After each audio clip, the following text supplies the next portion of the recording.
Acho que os russos estão em um dilema, porque precisam se perguntar por que os Estados Unidos ou os europeus gostariam de terminar a guerra.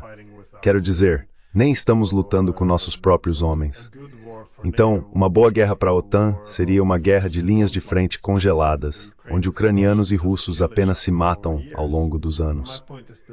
Meu ponto é, o dilema para a Rússia é como você incentiva o Ocidente a sentar e conversar. Bem, eles começam a tomar mais e mais território. Mas quanto mais território você toma, mais complicado qualquer processo diplomático se torna. Quero dizer, veja agora, o Ocidente, estamos começando finalmente políticos e a mídia estão começando a falar sobre a possibilidade de encontrar a paz com a Rússia. O que estamos sugerindo? Ok, você pode ficar com a Crimeia e vamos enviar pacificadores europeus, pessoas que têm lutado contra você, aliás, enviando as armas para patrulhar as fronteiras, e a Ucrânia não poderá entrar na OTAN por mais 10 anos ou algo assim. Isso é simplesmente além do absurdo. This is just beyond absurd.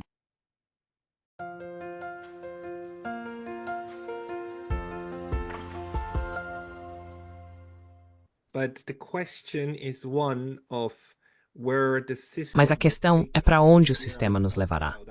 E aqui devo mencionar Rolf Mumbeck, que é um grande pensador no YouTube, na verdade, que apontou que onde quer que você vá na história mundial, há algumas vezes em que verá certas estratégias emergirem repetidamente. E essas não precisam necessariamente surgir porque alguém tem a estratégia, mas apenas como um resultado do que está acontecendo. O exemplo aqui é a estratégia de dividir para conquistar que vimos os Estados Unidos usarem, que surge repetidamente para garantir que a periferia permaneça fraca, enquanto o centro permanece unido, e em seguida passa a dominar o resto. Remains united and then gets to dominate the rest, right? And that is a necessary component of a hegemonic system. E esse é um componente necessário de um sistema hegemônico. Portanto, se tivermos um sistema hegemônico funcionando, veremos que esse tipo de política tem sido, ou é uma forma de como o mundo funciona. Agora, a questão é se o sistema BRICS é capaz de superar isso. Então, o BRICS não está lutando contra outro bloco. O BRICS está lutando contra esse princípio de dividir, para conquistar, para romper a força cooperativa potencial que todos esses países têm.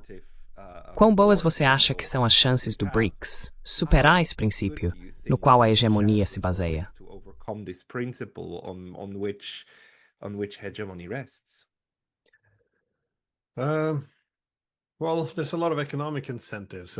Bem, há muitos incentivos econômicos, políticos e militares em ter estabilidade. Mas o problema é que se você conseguir instigar tensões e conflitos suficientes, como vemos com a OTAN, os países começam a ver uma aliança militar como uma boa fonte de segurança.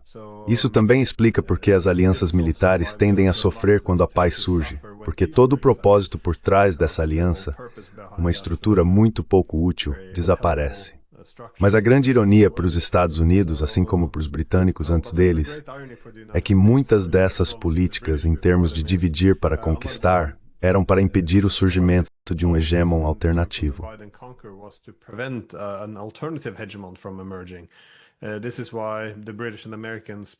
É por isso que os britânicos e americanos seguiram o que pode ser referido como uma posição ou estratégia de equilíbrio offshore.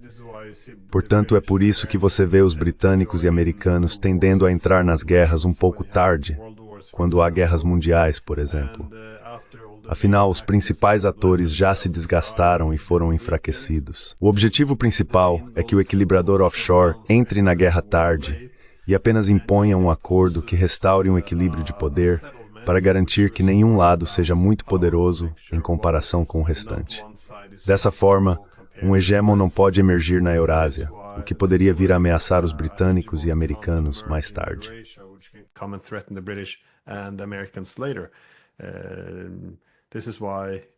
É por isso que quando você tem pessoas como... Esqueci o nome dele. O presidente americano após a Segunda Guerra Mundial. Truman. Sim, Truman. É por isso que ele disse, sabe, no início da guerra, se os nazistas estão ganhando, devemos ajudar os soviéticos. Se os soviéticos estão ganhando, devemos ajudar os nazistas. Dessa forma, sabe, eles se matam o máximo possível. E no final, sabe, eles tentam restaurar outro equilíbrio onde ninguém pode dominar. Bem, em uma Eurásia multipolar, não é como nos Vietnã. A alternativa a um hegemon britânico ou americano não é um russo. De fato, você deve permitir Acho que há um equilíbrio natural na Eurásia que é a principal preocupação agora, obviamente, é a China.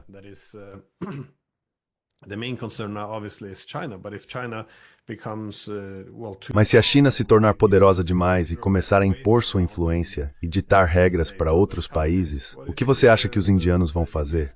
Eles vão tentar se tornar menos dependentes das cadeias de suprimentos chinesas e olhar mais para o Irã e a Rússia. Você sabe, isso é senso comum. Mas eu acho que os Estados, em seus esforços para restaurar a dominância, estão fazendo exatamente o oposto. Você sabe, os europeus estão cortando relações com a Rússia. Então, ok, agora a Rússia se torna um pouco mais dependente da China do que teria sido. Estamos dizendo aos indianos para reduzirem seus laços com o Irã. Agora o Irã se tornará um pouco mais dependente da China do que teria sido.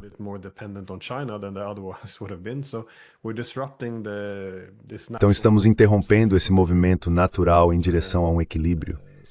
E, portanto, não acho que muito disso vai contra os interesses nacionais.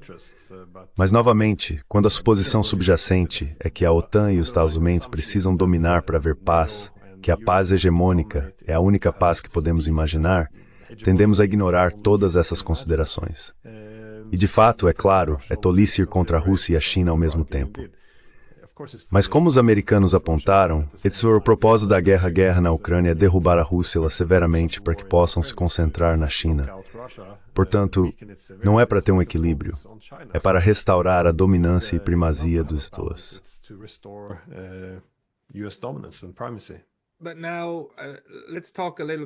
Mas agora, vamos falar um pouco sobre a realidade em que vivemos agora, porque essa estratégia falhou. A Rússia não está enfraquecida. A Rússia está, na verdade, fortalecida. Os laços com a China estão mais fortes do que nunca. Os europeus estão severamente enfraquecidos. Quase todas as grandes economias da Europa, incluindo o Reino Unido, é claro, estão enfrentando grandes dificuldades e passando por um período muito difícil agora. Os alemães, em primeiro lugar. E também politicamente, eles estão extremamente fracos. Os líderes individuais são bastante fracos. Todos eles, incluindo Macron na França, incluindo Scholz na Alemanha, e o Reino Unido também. Eles estão internamente fraturados além dos problemas econômicos. On top of the economic problems. So this kind of secondary, the satellite. Então, esse tipo de secundário, os satélites que têm feito muitos dos trabalhos para os Estados Unidos nos últimos 30 anos, agora estão todos indo bastante mal. Enquanto os próprios Estados Unidos, aparentemente, estão passando por algo que parece uma busca de alma, e apenas indo de um extremo a outro, com as visões das pessoas que estão no comando por lá. Embora eu deva dizer que as escolhas mais recentes para o gabinete do Sr. Trump são, na verdade, bastante indicativas da previsão do Sr. Mearsheimer de que o blob, no final, sempre encontra uma maneira de direcionar a política externa dos Estados Unidos. Então, talvez a mudança não seja tão grande. Mas, no geral, a turbulência agora está mais no Ocidente, não tanto na Eurásia, que na verdade parece estar se unindo e também se fortalecendo internamente. Então, para onde você acha que essa dinâmica está levando a política mundial? Where do you think that this dynamic is leading world politics?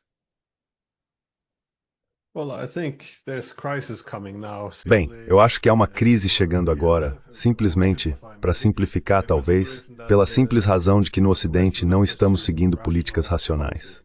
Agora, racionalidade no sentido realista é agir de acordo com os incentivos sistêmicos criados pela distribuição internacional de poder. Então, por exemplo, logo após a Guerra Fria, você pode ver porque algumas das políticas que seguimos eram racionais.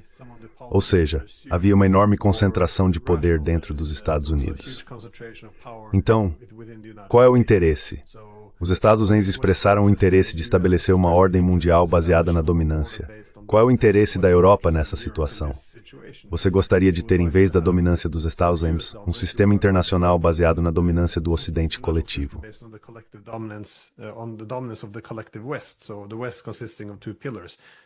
Então, o Ocidente consiste em dois pilares, os Estados Unidos e a UE, tendo alguma igualdade entre eles. Claro, o preço que pagaram por isso foi manter a Europa dividida, reviver as linhas divisórias e ter essas tensões com a Rússia.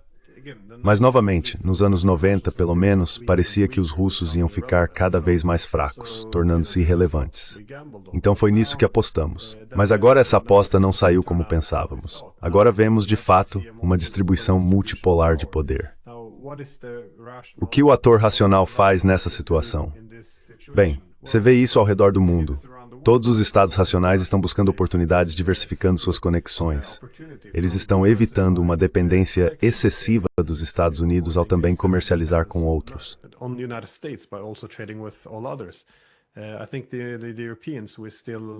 Acho que os europeus ainda estão presos à mentalidade de que não. A única maneira de apaziguar é nos comprometendo apenas com os Estados Unidos. O que é claro alimentado por ideologia, essa suposição de uma paz democrática liberal que nos permitiria superar a história.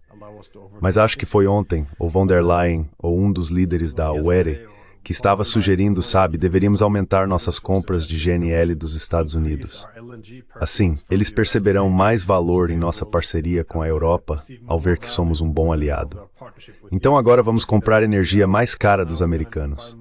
Vamos ver nossas próprias economias se tornarem menos competitivas. Nossas indústrias serão menos competitivas. Mais delas irão para os Estados Unidos, atraídas por subsídios. E podemos nos tornar cada vez mais fracos. E qual é o interesse na Europa agora?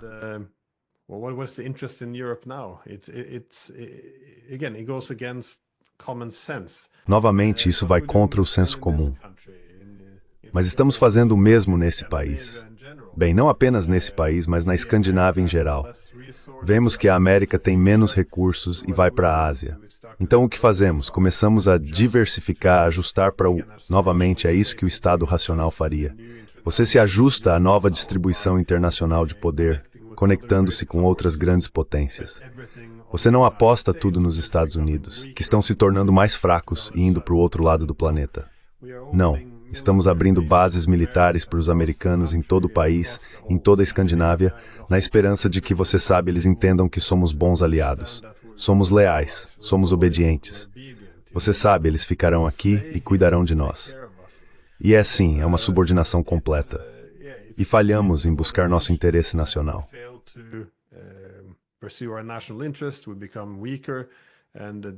Ficamos mais fracos e desconectados do resto do mundo. É realmente absurdo. Mas é por isso que estou dizendo que a Europa está muito irracional agora. Claro, haverá tumulto. Governos que não atendem aos interesses nacionais. Bem, o que vai acontecer? Claro, eles podem ser varridos. Por um tempo estamos resistindo. Macron se segurando depois que a eleição não foi como ele queria. Na Alemanha, vemos que as coisas estão previsivelmente desmoronando. Você vai ver isso em toda a Europa. Esses líderes que basearam uma política em se subordinar completamente aos Estados Unidos tornam-se cada vez menos relevantes no mundo, menos seguros, menos prósperos. Claro, eles não vão permanecer no poder. Tudo que tem são slogans ideológicos de que estamos lutando bem contra o mal. Está se tornando obsceno.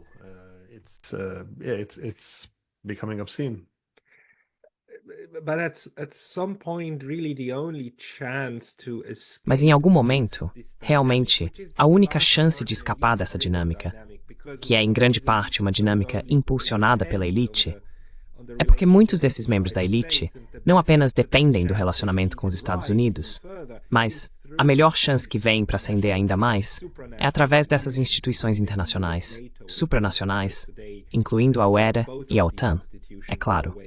Ambas essas instituições são uma forma de políticos de países pequenos e terciários, como Estônia ou Bulgária, realmente ascenderem aos cargos mais altos.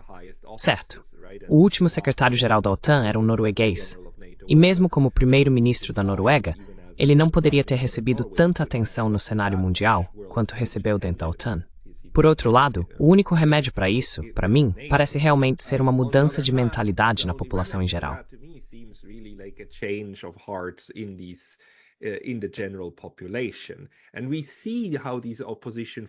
E vemos como essas forças de oposição, as verdadeiras forças de oposição, estão crescendo na Alemanha, com os partidos AfD e BSW, na França também com a Frente Nacional, e até certo ponto também a ala esquerda com Mélenchon, que realmente não quis acompanhar. E já vemos isso na Itália. Pensávamos que Meloni era uma dessas, mas depois ela mudou. Mas aparentemente ela não está completamente convertida. Então a Europa está em um estado intermediário. E quanto mais essa pressão continuar, mais a contrapressão de baixo vai emergir. Mas vemos como o Ocidente está tentando enquadrar isso como movimentos autoritários, perigosos vindos de baixo. Mas o oxigênio lá em cima vai ficando cada vez menor, não é? The oxygen up there is going to get less and less, isn't it? Yeah, I think so, but it's their own fault. Sim, They eu acho left que that sim. vacuum. Mas também é culpa deles. Eles deixaram um vácuo. Não atenderam aos interesses nacionais básicos. Então isso deixa um vácuo. Depois ele se preenche com novas alternativas políticas que ainda não foram necessariamente testadas. Então, sabe, se você tem o AfD na Alemanha, não tenho certeza de como eles vão governar. Mas claro, pelo menos eles estão falando com bom senso. Vamos negociar com a maior potência nuclear do mundo, em vez de tentar derrotá-la. Mas tem algumas comparações com a mídia. Porque se você olhar para a mídia na Alemanha, em toda a Europa, ninguém conseguia entender por que algum americano votaria em Trump. Porque você não consegue abrir um único jornal europeu que explique a posição de Trump. Tudo tem que ser condenação. Mesmo que os jornalistas entendessem sua posição e por que as pessoas votariam nele, eles não conseguiriam expressar isso em palavras.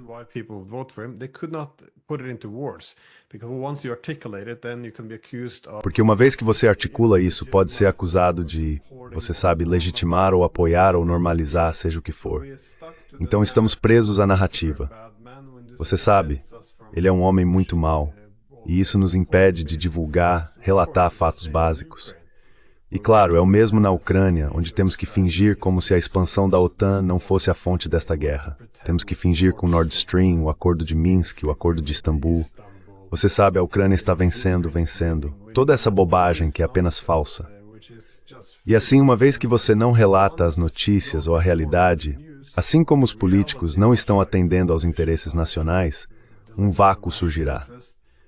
E é aí que essa mídia alternativa entra, porque eles estão dizendo fatos básicos que a mídia não tem permissão para dizer.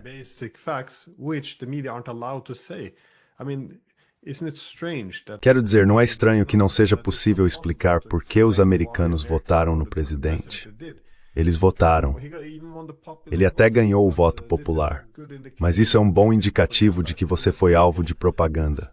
Se você não consegue explicar a posição do outro lado, e mesmo que consiga, teme as consequências sociais de simplesmente explicar a posição do outro lado, então você tem um problema mais profundo na sociedade. E fazemos o mesmo novamente com os russos. Agora, em termos de UE, eu concordo muito. Acho que este é um problema que também vimos no final do século XIX, após o período de globalização. Você via as elites políticas parecendo ter mais lealdade ao capital e poder internacionais em oposição ao Estado-nação. Agora, é claro, temos todas essas organizações internacionais.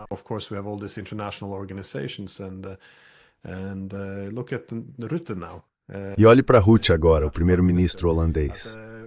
No final de seu mandato como primeiro-ministro, ele fez questão de ser extra-agressivo em relação à Rússia, de bombardear o Iêmen, de se desculpar por tudo que Israel fez. Por quê? Bem, o jornal holandês é muito claro sobre o porquê. Ele queria conseguir, esta foi efetivamente a entrevista de emprego para conseguir a posição na OTAN. Então, você subordina o interesse nacional para ter essa aspiração de ter um papel nessas organizações internacionais. Acho que isso também é em grande medida o motivo pelo qual a UAE, que foi criada novamente para equilibrar os Estados Unidos, para ter um Ocidente composto por dois pilares, foi completamente capturada por Washington. Quero dizer, é absurdo. Se você vê os alemães indo para a China, sabe, vamos encontrar uma maneira de cooperar, evitando Besterimic e tarifas.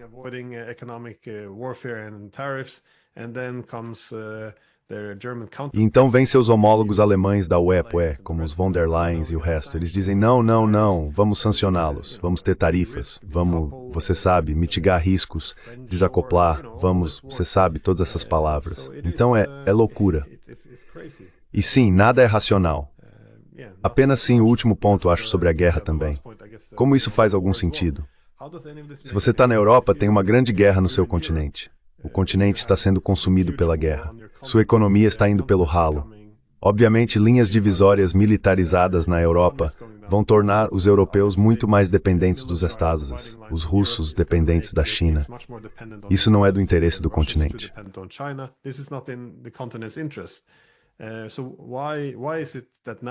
Então, por que agora os americanos estão falando sobre acabar com a guerra e os europeus estão em pânico, dizendo que não podemos permitir isso?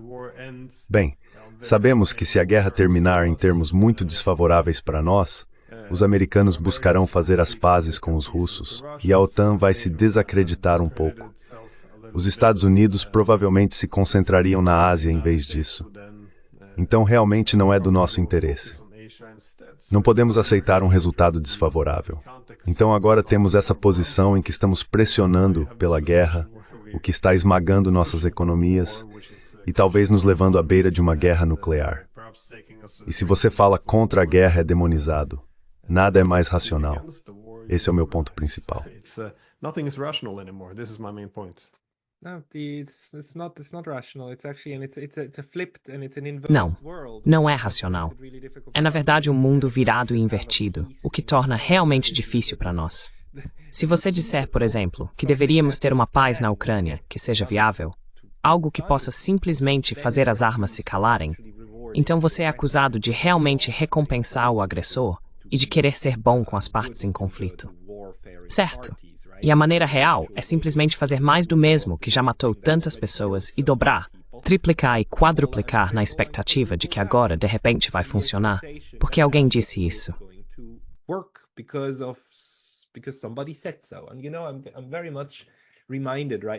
E isso me lembra muito a discussão europeia agora, tipo, vamos continuar apoiando a Ucrânia, vamos prevenir o colapso, porque podemos. Não é difícil. Essas são as Durchhalteparolen na Alemanha durante a Segunda Guerra Mundial. O tipo de vamos continuar lutando, vamos prevalecer. Você sabe, a ilusão de Hitler de que tudo o que você precisa fazer é vencer uma ou duas batalhas estratégicas, e então você pode repelir os soviéticos e repelir os americanos. E você nunca desiste. E nunca para de fazer propaganda, certo? E também a autopropaganda.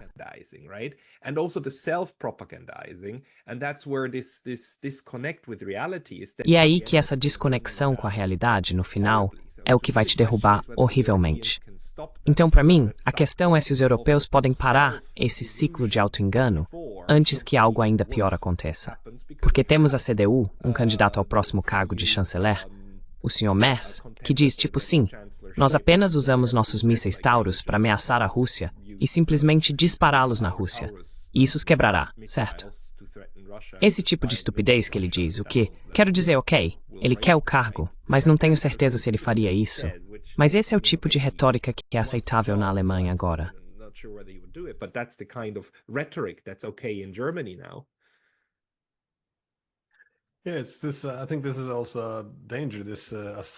Acho que isso também é um perigo. Essa suposição de que isso é a posição moral superior. Que se você se opõe à guerra, então está efetivamente cedendo a Putin. Mas tudo isso é baseado na ideia, é claro, de que isso foi não provocado. E acho que é por isso que também é doloroso aceitar a derrota, porque lembre-se, eu pelo menos estava alertando, sabe, não vamos derrubar o governo ucraniano. Eu estava alertando isso no final de 2013. Isso vai acabar em desastre. Sabe, vai ser guerra. Não, isso é anti-ucraniano. Vamos ajudá-los em direção à liberdade, mesmo que os ucranianos não quisessem, não apoiassem isso.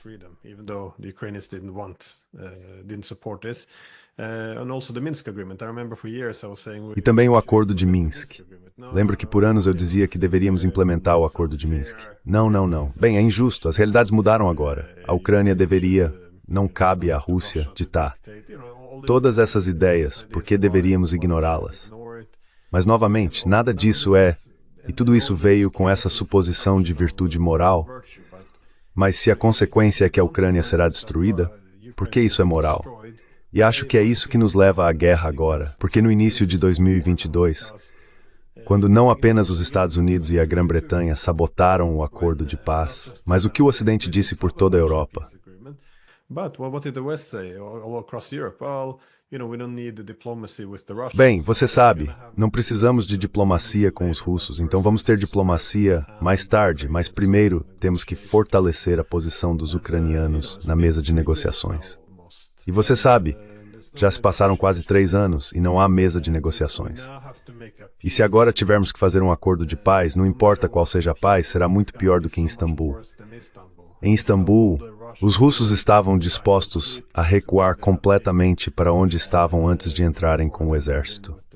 Tudo o que eles queriam, como aprendemos com todos, era que a Ucrânia restaurasse sua neutralidade para não ter a OTAN lá. Dissemos que isso é imoral.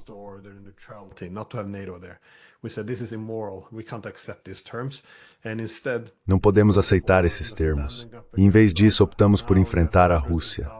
Agora temos centenas de milhares de jovens mortos. Você tem uma enorme quantidade de território perdido. Os russos anexaram 4 oblasts na Ucrânia, eles não vão voltar. Você tem uma nação exausta, destruída. O que aconteceu lá é simplesmente terrível. E agora eles vão ter que voltar para os eleitores na Europa e dizer, oh, sim, bem, você sabe, pelo menos lutamos bem. Então isso é algo que também vejo agora.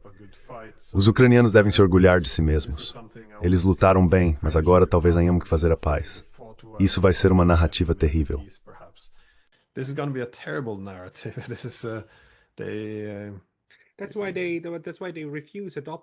É por isso que eles se recusam a adotá-lo, certo? Novamente, não é apenas uma derrota para a Ucrânia e os Suez. É uma derrota para a Europa. É uma derrota da narrativa. E isso é a única coisa que eles não podem fazer.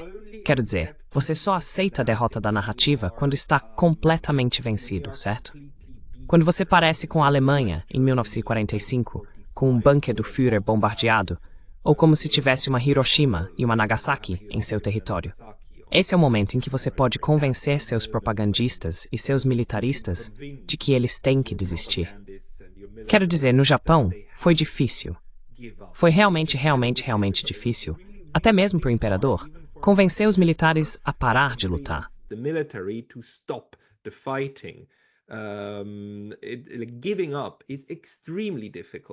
Desistir é extremamente difícil, porque não é apenas desistir da luta militar.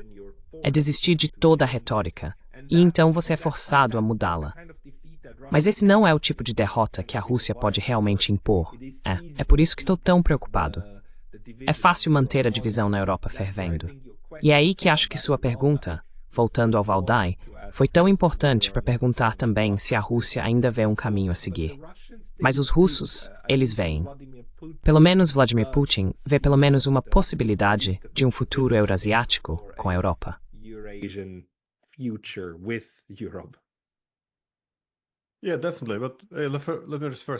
Sim, definitivamente. Mas deixe-me primeiro dizer que se os japoneses não tivessem se rendido, o problema é que eles teriam sido destruídos além da capacidade de se recuperar. E olhe para eles hoje. Eles se recuperaram bem. Eles estavam, é claro, melhores há 20 anos, mas que recuperação incrível. E o mesmo com os alemães, aliás. Eles se saíram muito bem. Agora, mas a Ucrânia, duvido que possa se recuperar. Perdeu tantos homens, tantas pessoas deixaram o país. Assim que a guerra acabar, muitos desses grupos vão se voltar uns contra os outros. O militar, a classe política, o público não estão felizes com nada disso.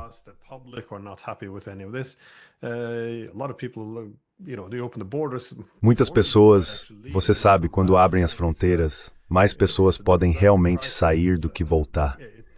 Então, é uma crise demográfica, é apenas uma situação horrível de se estar. Mas eu concordo que minha principal preocupação em Valdai, porque me lembro em 2022, depois que os russos invadiram, quando estive lá em outubro, havia algumas preocupações, porque perceberam que entraram em uma armadilha que achavam que iam colocar os militares, lembra? E os ucranianos coordenaram esta frente. Rusta tetrari, number madotan, ele por bem bis, tudo era bem.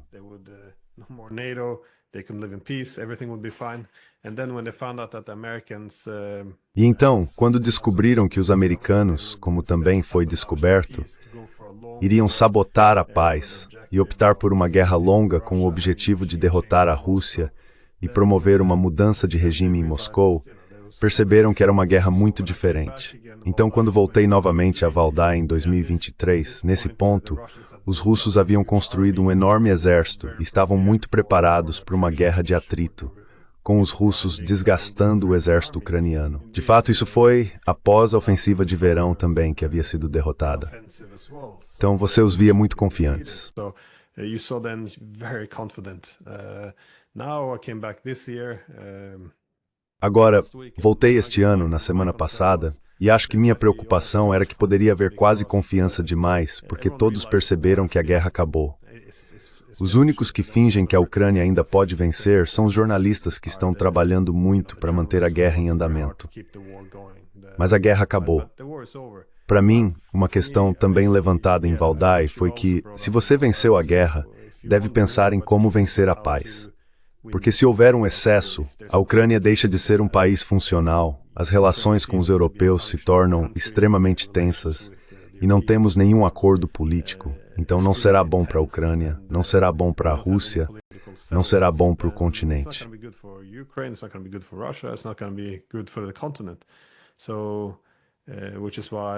Então, quando você está à beira da vitória e tem a capacidade de ganhar tudo, ainda deve considerar a possibilidade de que exagerar não é o cenário ideal. É difícil pensar no final da guerra, mas você quer acomodar as preocupações de segurança do outro lado. Após a guerra, você quer que a Ucrânia esteja em uma posição onde eles possam se sentir seguros, onde os europeus não estejam preocupados. Não importa o quão improvável seja que tanques russos vão invadir e tomar a Polônia, ou o que quer que as pessoas estejam falando. Então você quer ter algum tipo de acordo. E acho que esse é o meu ponto. Acho que os russos estão mantendo a porta aberta. Eles estão dizendo, ouçam, nunca fechamos a diplomacia.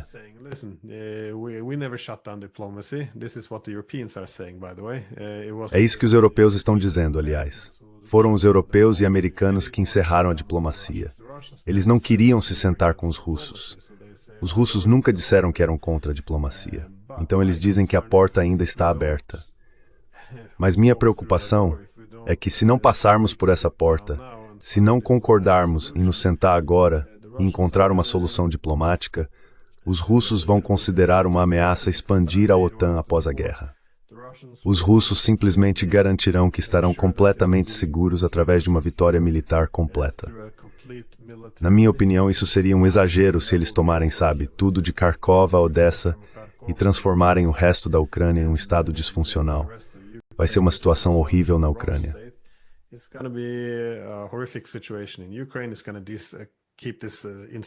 Vai manter essa instabilidade na fronteira da Rússia.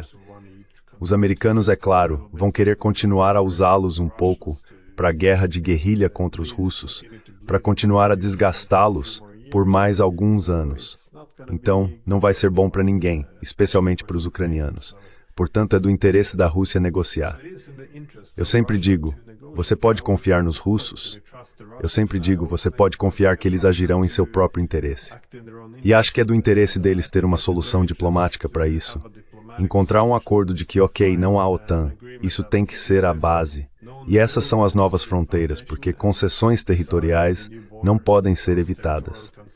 Se conseguirmos fazer esse acordo que todos assinem, podemos ter uma paz viável a partir daí.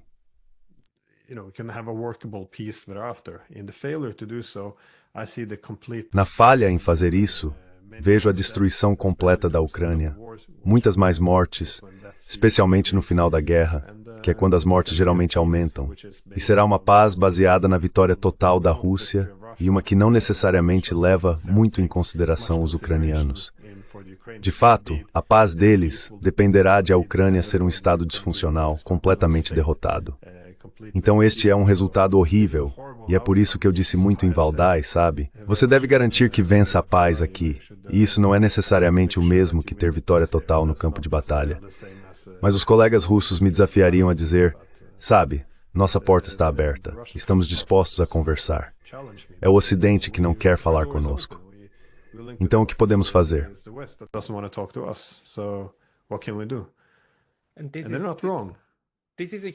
E eles não estão errados. Este é um grande perigo, na verdade, para a Rússia, e um perigo que não deve ser subestimado. Pode haver uma grande derrota surgindo de uma grande vitória, ou após uma grande vitória, depois de acreditar que teve vitórias.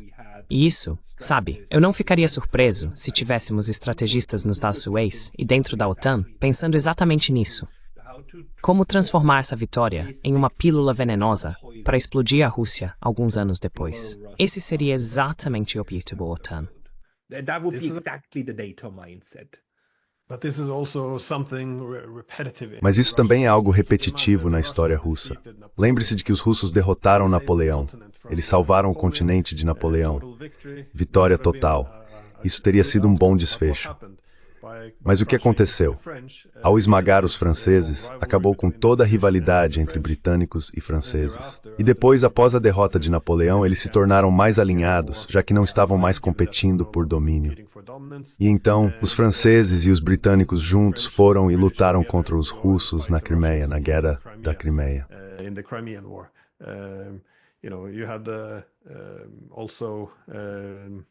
Você também teve a vitória na Segunda Guerra Mundial, novamente, uma derrota esmagadora para os alemães.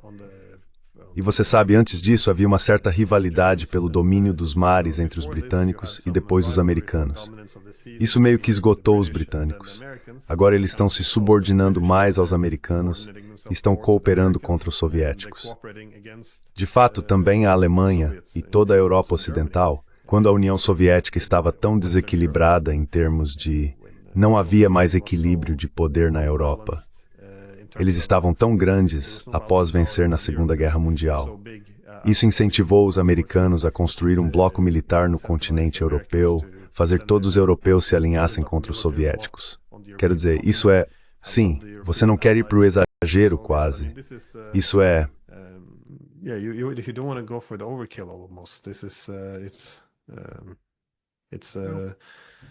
No, so in a sense, Russia needs to find a way. Não, então, de certo modo, a Rússia precisa encontrar uma maneira de lidar com a Ucrânia, de forma que impeça a Ucrânia de se tornar novamente um meio de enfraquecer a Rússia, certo? Quer dizer, o melhor cenário seria a Rússia encontrar uma maneira de fazer da Ucrânia o Japão da Europa Oriental. Porque a forma como os Estados Unidos transformaram o Japão, de um inimigo muito ruim em um aliado amigável, é uma das maiores histórias de sucesso de qualquer potência que venceu uma guerra. E esse é um desafio completamente diferente de vencer uma vitória no campo de batalha.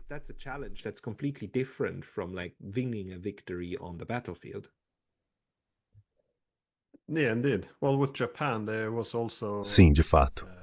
Bem, com o Japão e a Alemanha nesse caso, assim que você tem outro inimigo, essa é uma boa maneira de manter a dependência. Porque essa aliança, é claro, é muito baseada em uma enorme dependência dos Estados Unidos. Mas não tenho certeza do que... Acho que os russos estão em um dilema porque eles têm que se perguntar por que os Estados Unidos ou os europeus iriam querer terminar a guerra. Quero dizer, nem estamos lutando com nossos próprios homens.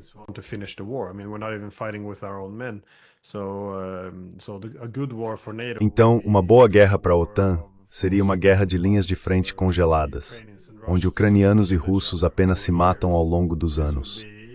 Isso seria, você sabe, drenando lentamente os russos, esperando por um colapso na economia e uma futura mudança de regime. Isso seria uma boa guerra para a OTAN.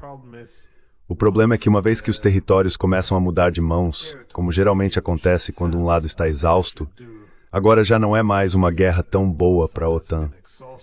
Porque, veja, uma vez que a Ucrânia começa a perder uma grande quantidade de território, isso não é uma boa guerra, porque gostaríamos, você sabe, que os territórios não mudassem, pelo menos não a favor da Rússia.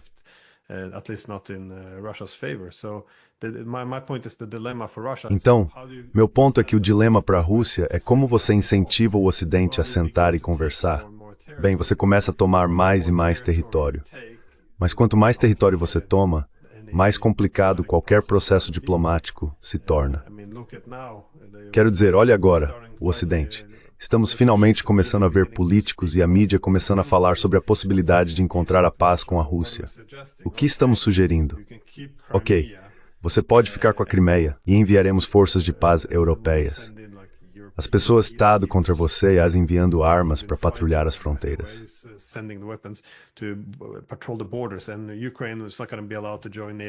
E a Ucrânia não vai ser permitida a entrar na OTAN por mais 10 anos ou algo assim. Isso é simplesmente além do absurdo. Você não pode voltar a isso. Então não fizemos as pazes com a ideia de que esses territórios foram perdidos. Não há como a Rússia devolver esses territórios. Podemos chamar de imoral o quanto quisermos, mas essa é apenas a realidade. Eles não vão voltar. Então acho que esse é o dilema. Você quer que o Ocidente converse, você tem que tomar mais território, mas quanto mais território você toma, mais pouco atraente qualquer acordo pacífico vai ser, mais difícil de engolir.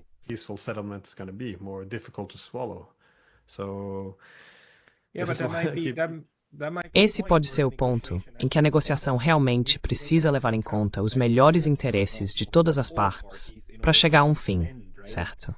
E eu entendo o ponto de que a Rússia não vai abrir mão desses territórios. Eu entendo isso. No entanto, esse pode ser o maior trunfo que eles têm para realmente chegar ao ponto em que se pode forjar um acordo, não baseado em algo como Minsk, mas em algo verificável. Mas como os tratados com os Straits, com acordos verificáveis e protocolos de mísseis, certo? Algo verificável, não construído na confiança, mas em um sistema real de governança.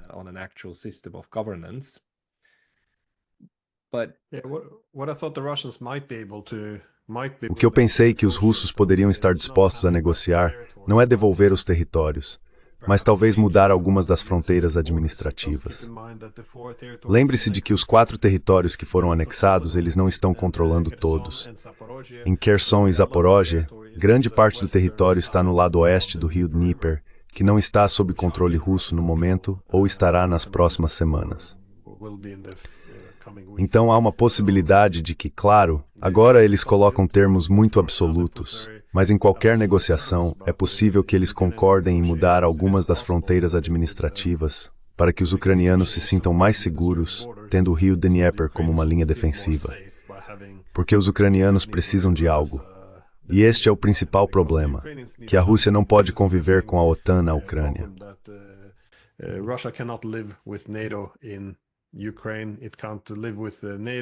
A Ucrânia não pode viver com a OTAN. Não pode viver com a OTAN de fato, onde trazemos a Ucrânia para a OTAN em tudo, exceto no nome, como fizemos antes de 2022. Eles querem completar o desacoplamento do Ocidente, e é por isso que não vão querer forças de paz da OTAN na Ucrânia também. Eles querem o Ocidente fora da Ucrânia, porque veem a guerra na Ucrânia como o Ocidente usando a Ucrânia como uma ferramenta, como uma adaga contra os russos, o que é bastante razoável. Mas o problema então é que a Ucrânia foi destruída, está exausta.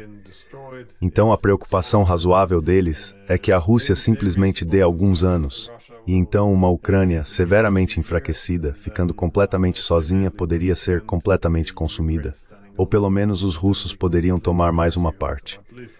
Portanto, eles têm preocupações razoáveis de segurança, e talvez algumas barreiras naturais sejam exatamente o que você precisa.